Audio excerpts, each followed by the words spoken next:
सभी भक्तों और सखियों को जय जय श्री राधे। आशा करती हूँ आप सभी प्रसन्नचित होंगे और प्रभु की भक्ति में होंगे। तो सखियों, जैसा कि आपको ज्ञात है, कल से हमने श्रीमद् राधा सुधा निधि का गायन प्रारंभ किया है, जिसमें कि हम नित्य 5 श्लोकों का गायन करेंगे। कल तो हमने 4 ही श्लोक का गायन किया था, लेकिन अब हमें जो गुरु जी के यहाँ से आदेश है कि सभी को, जो भी राधा वल्लभ संप्रदाय में दीक्षा लेना चाहते हैं या मानते हैं, दीक्षित हो चुके हैं, उनको नित्य 5 श्लोक तो कम से कम पाठ करने ही हैं। तो हम 5 श्लोक का गायन करेंगे, आज से प्रारंभ करेंगे, जिसमें हिंदी संस्कृत रहेगा। साथ ही आज से इसके अंदर हमने एक और नई चीज़ ऐड की है कि इसमें हम अपनी भाषा की जो व्याख्या है, इसको हम स्पष्टीकरण कह सकते हैं, वो भी हम इसमें ऐड करने का प्रारंभ कर रहे हैं, जिससे कि हमें ये श्लोकों का जो भाव है वो यथार्थ रूप से ज़्यादा क्लियर और ज़्यादा अच्छे से हम उसको समझ सकेंगे। तो चलिए हम प्रारंभ करते हैं। श्लोक संख्या आज की रहेगी 5 से 9 तक। श्लोक संख्या 5 है। जय श्री राधा रानी। दिव्य प्रमोद रस सार निजांग संग पीयूष विचिनिचयैरभिषेचयन्ती कन्दर्पकोटिसरमूर्छित नंद सोनु संजीवनी जयति कापि निकुंज देवी। व्याख्या है, अलौकिक आनंद स्वरूप रस के सारभूत अपने श्री अंगों के संग रूपी अमृत तरंगों के समूह से सींचकर कोटि कोटि मनोज के बाणों से व्यथित नंद कुमार को संजीवित करने वाली कोई अनिर्वचनीय निकुंज देवी जी की जय हो, जैसा कि श्री हरिवंश महाप्रभु जी कहते हैं। इसका स्पष्टीकरण भी लगभग समान ही है सखियों। उन अनिर्वचनीय निकुंज देवी की जय हो जिन्होंने अपने अंगों के संग रूपी अमृतमयी तरंगों के समूह से अलौकिक आनंदमयी रस का सिंचन किया तथा करोड़ों मनोजग के बाणों से पीड़ित हुए नंद कुमार को पुनर्जीवित किया है। श्लोक संख्या 6 है। तन्ना प्रतिक्षण चमत्कृत चारुलीला लावण्य मोहन महा मधुरांग भंगी राधाननं हि मधुरांग कला निधान माविर्भविष्यति कदा रस सिंधु सारम। अर्थात जिस मुख कमल से महामोहन माधुरी के हाव भाव आदि के विविध रंगों की भंगिमा युक्त सुंदर लीलाओं का लावण्य प्रतिक्षण चमत्कार पूर्ण बनता रहता है, माधुरी के अंगों की कला या चातुर्य की उत्पत्ति स्थान एवं रस सिंधु का सार रूप, वह श्री राधा मुख हमारे सन्मुख कब प्रकट होगा।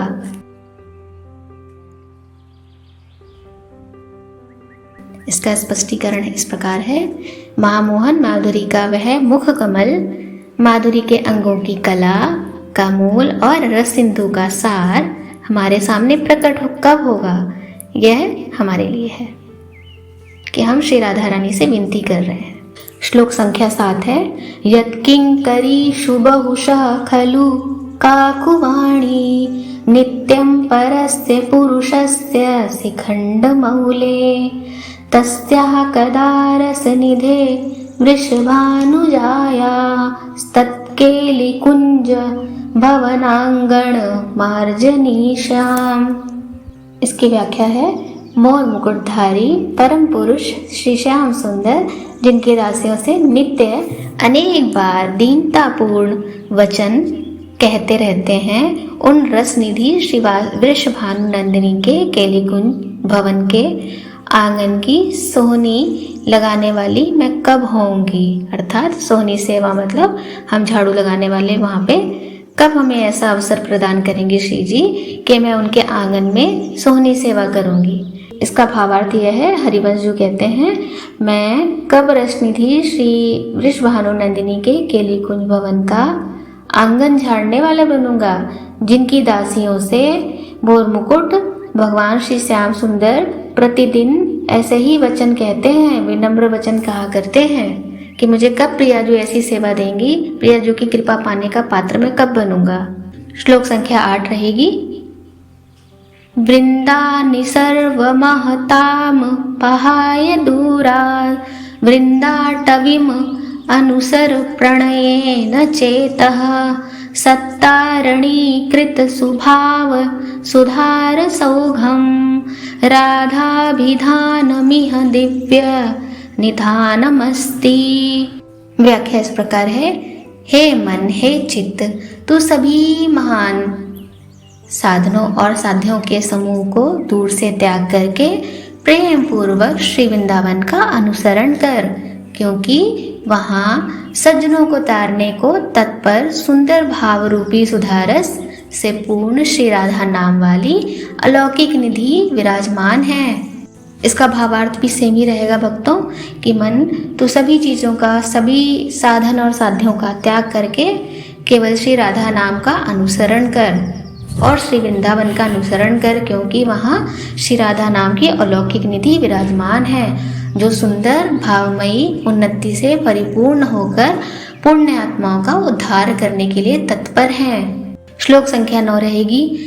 केनापि नागरवरेण पदे निपत्य सम्प्रार्थितैक परिरम्भरसोत्सवायः सम्भ्रुविभङ्गमतिरङ्गनिधे कदा ते श्रीराधिके नहि नहिति गिरि शृणोमि।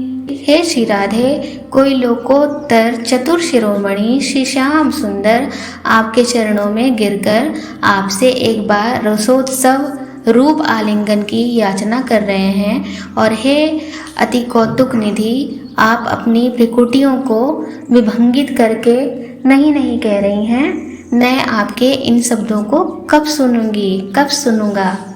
इसका भावार्थ ये है कि जैसा आप सभी को ज्ञात है कि श्री हरिवंश महाप्रभु जी श्री हित सजनी हैं, वो श्री राधा जी की सहचरी के रूप में हैं, और वो कहते हैं, हे श्री राधे, कोई अलौकिक चतुर सरदार श्री श्याम सुंदर आपके चरणों में गिरकर आपसे विनती कर रहे हैं कि आप उन्हें एक बार रासोत्सव के रूप में गले लगा लें, और हे अति कौतुक निधि, आप भौहें सिकुड़कर नहीं नहीं कह रही हैं कि मैं तुम्हारी बातें नहीं सुनूंगी। भावार्थ इस प्रकार है कि श्री हित सजनी जी कहती हैं, हे श्री राधे, कोई अलौकिक चतुर सरदार श्री श्याम सुंदर आपके चरणों में गिरकर आपसे विनती कर रहे हो कि आप उन्हें एक बार तो रासोत्सव के रूप में गले लगा लें, और हे अति कौतुक निधि, आप भौहें सिकुड़कर नहीं नहीं कह रही हो, मैं ये तुम्हारी बातें कब सुनूंगा। वो इस तरह से कल्पना कर रहे हैं कि आप मुझ पर कृपा करें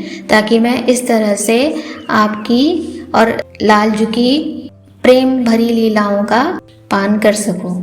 श्री राधे राधे भक्तों, आगे के लिए हम कल चर्चा करेंगे।